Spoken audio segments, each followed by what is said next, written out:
गंगा नदी के किनारे एक साधु रहते थे। वे न केवल बुद्धिमान थे बल्कि उनके पास जादुई शक्तियाँ भी थीं। एक दिन वे ध्यान में मगन थे, तभी बाज के चोंच से एक चुहिया छूटकर उनके हाथों में आ गिरी।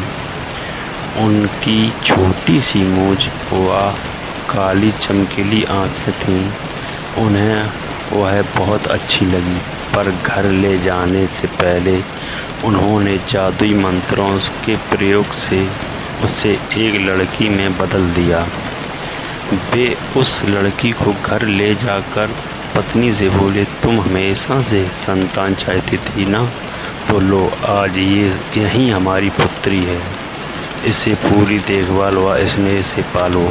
साधु की पत्नी भी अपनी पुत्री को देख प्रसन्न उठी। वह उसे राजकुमारी की तरह पालने लगी। साल बीतते गई, नन्ही लड़की एक सुंदर युवती में बदल गई। जब वह 18 वर्ष की हुई तो साधु व उनकी पत्नी उसके लिए वर तलाशने लगे। साधु ने कहा, मेरी बिटिया का विवाह ऐसे व्यक्ति से होना चाहिए जो सबसे बड़ा हो। मेरे हिसाब से सूर्य ठीक रहेंगे। पत्नी ने कहा, भी हमारी भारी। उन्होंने जादुई मंत्रों के प्रयोग से सूर्य को नीचे बुला लिया। उन्होंने उसे अपनी पुत्री से विवाह करने को कहा, पर पुत्री ने पहले ही ना कर दी। वह बोली, पिताजी यह तो बहुत गर्म है, मैं इससे विवाह करूंगी जो इससे भी बेहतर हो। साधु निराश हो गए। उन्होंने सूर्य से कहा कि वे कोई वर समझाए। सूर्य ने कहा, बादलों के देवता से बड़ा कोई होगा, कौन होगा? उनसे तो मेरी किरणों भी रोक सकती है।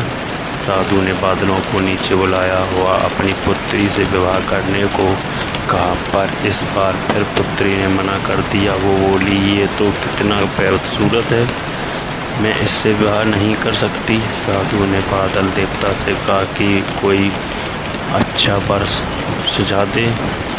वे बोले, पवन देवता ठीक रहेंगे, वे तो मुझे भी अपने फूंक से उड़ा देते।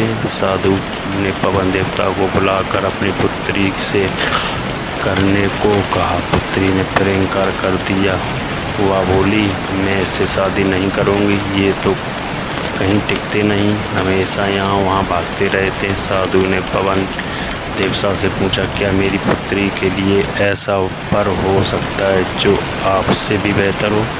पवन देव ने कहा कि पर्वत देव मजबूत हुआ नीचे हैं, वे मेरा बीच रास्ता रोक सकते हैं। साधु ने पर्वत देवता से कहा कि वह उनकी पुत्री से विवाह कर लें। पुत्री ने फिर से मना कर दिया। बोली, ये तो बहुत लंबे, सख्त व कठोर हैं, मैं इनसे विवाह नहीं कर सकती, इससे भी कोई बेहतर चाहिए। चैनल को लाइक एंड सब्सक्राइब कर लें।